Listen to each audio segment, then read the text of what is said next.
You're listening to the Weekend Sport Podcast with Jason Pine from News Talk ZB. Coming up 1:10. Icky Tau for Jorgensen. Max Jorgensen. No, he didn't. Oh, my goodness me. Oh, it's unbelievable. It's one of the greatest moments in Wallabies history, and it belongs to Jorgensen. They have stunned England. Yeah, that was the Wallabies beating England at Twickenham as part of their end-of-year tour last year. A bit of a bright spot in what was another challenging year for Australian rugby. Joe Schmidt, of course, was at the helm, but still no real clarity over Joe Schmidt's future as Wallabies coach. He has committed to guiding the side in this year's series against the British and Irish Lions, which is mid-year. Beyond that, even into the Rugby Championship, things are unclear. Rugby Australia want him to stay. They want him to stay on until the Wallabies host the Rugby World Cup, or Australia do anyway, on home soil in 2027. But that seems to be very much in the hands of Joe Schmidt himself. Let's bring in Rugby Editor at theraw.com.au, Christy Doran. Christy, good to get the chance to chat to you about this. Joe Schmidt was supposed to let Rugby Australia know of his plans in December, but he didn't.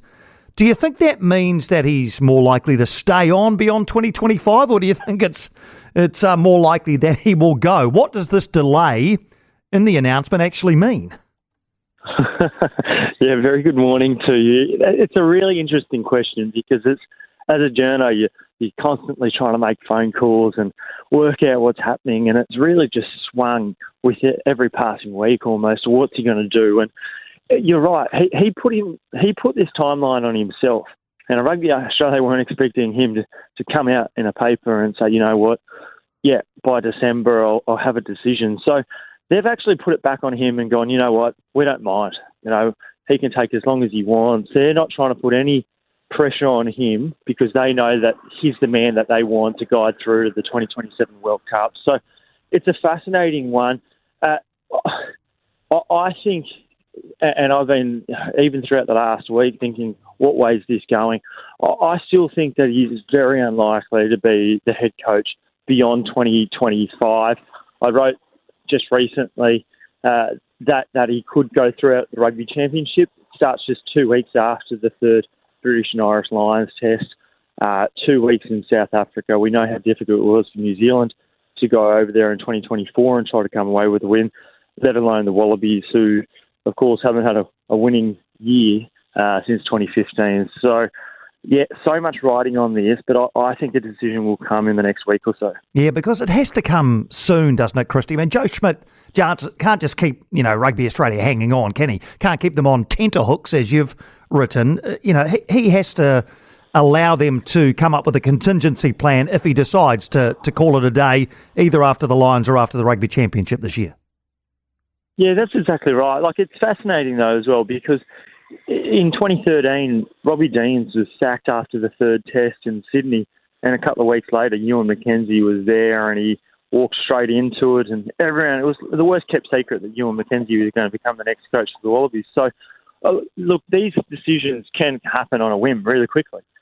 So in many respects, you go, well, why do you have to make a decision 7 months beforehand? But I think given what Joe Schmidt has said about his coaching future, with obviously the health of his son, that there's probably a little bit more expectation that this is why it's going to come out quicker. The rugby world's moved on a little bit as well. You think about all the pressure that clubs, overseas clubs, are putting on Australian and New Zealand clubs to try to get their players, their top players, even their middle-tier players, up into Japan, into France. There's $1 million contracts being handed out left, right and centre. So players want clarity. And the other thing about this is Robbie Deans was coach for 5-6 years between 2008 and 13. The Wallabies have had 3 coaches in 3 years.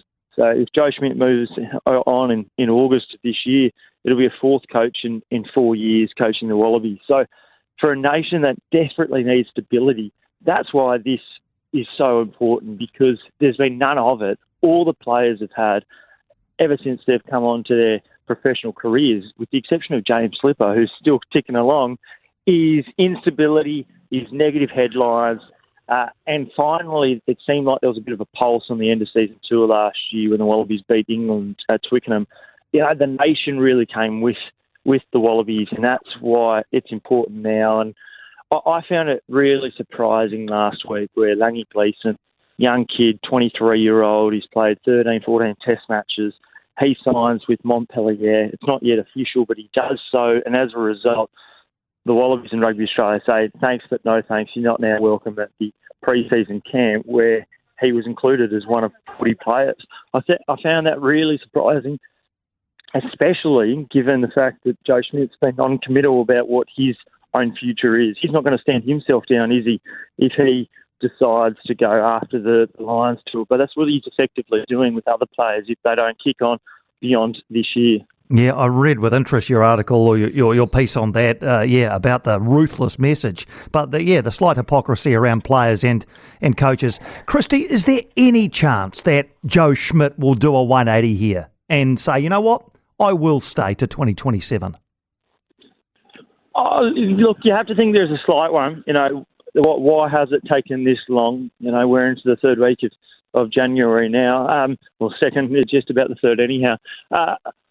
Everyone that you speak to that's worked with him in Ireland, those that know him very well, know that rugby is Joe Schmidt's identity, isn't it? You take that away, and then where's the meaning in life that you get, the excitement, the desire to get up out of bed, and they think that, look, why wouldn't he? He hasn't taken a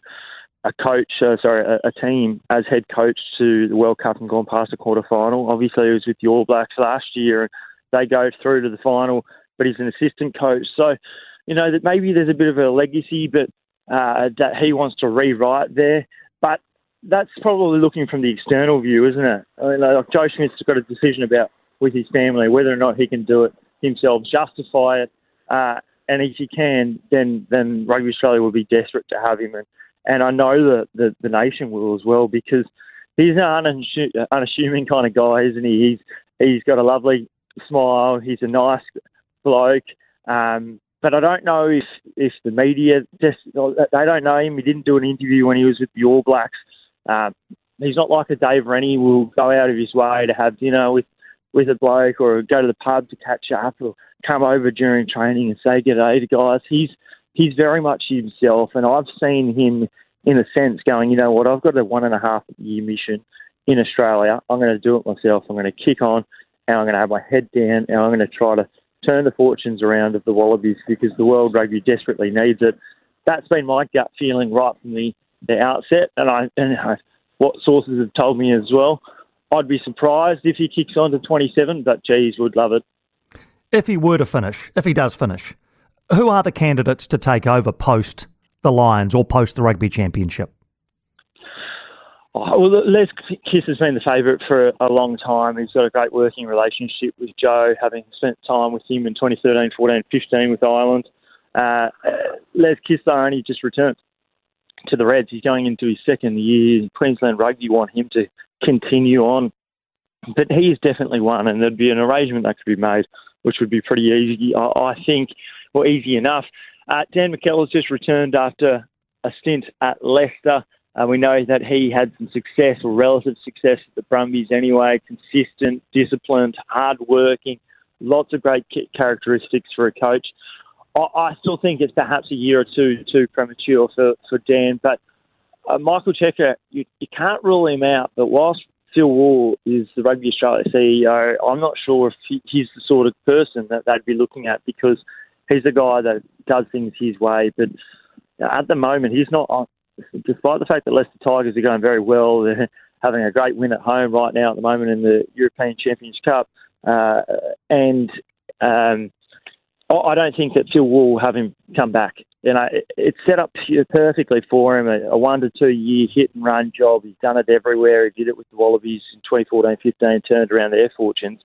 But he's the sort of guy that Rugby Australia is still a little bit spooked by how things ended up under Ray Lancastle in 2018, 2019, where he was somewhat out of control when Phil Wall was a board member there at the time in 2018 and 19. So it's really fascinating. The real left field one to finish up is Leon McDonald.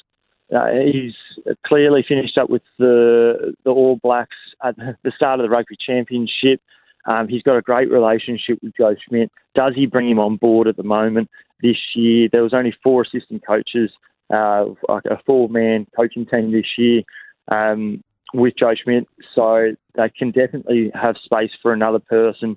Schmidt was doing the attack, with Liam McDonald do the attack, and then perhaps there'd be a bit of a transition period for Leon. So there's definitely scope and coaches out there. It wouldn't be all doom and gloom if Joe Schmidt left, but for his consistency and what he's done and his detail around the game, that's the thing, the missing element that Australian rugby's needed for some time. Leon McDonald in charge of the Wallabies. Well, we'll watch with interest from over this side of the Tasman. Christy, thanks so much for joining us and giving us your expertise. Yeah, absolute pleasure. Cheers. No, thanks, mate. That's Christy Doran. You can read him at theraw.com.au. He's rugby editor there. Leon McDonald in charge of the Wallabies. I'll tell you what, stranger things have happened. It may well happen. He's a good coach without a job. Gets on well with Joe Schmidt. Is this the reason for the delay? Are they starting to just put these things together? How would the Australian rugby public go? They've already got one. Well, they've had plenty of New Zealand coaches, haven't they? Dave Rennie, Robbie Deans. Now, Joe Schmidt, would they tolerate another one? And Leon McDonald, I think they probably would. Be another interesting storyline. Last year we had Joe Schmidt coming up against his former team in the All Blacks as Wallabies coach. Who knows what the future might hold as far as Leon McDonald is concerned. Could he also be there singing as Advance Australia Fair against the All Blacks? Look, they could do worse than Leon McDonald. They could do a lot worse, the Wallabies. For more from Weekend Sport with Jason Pine, listen live to News Talk ZB weekends from midday or follow the podcast on iHeartRadio.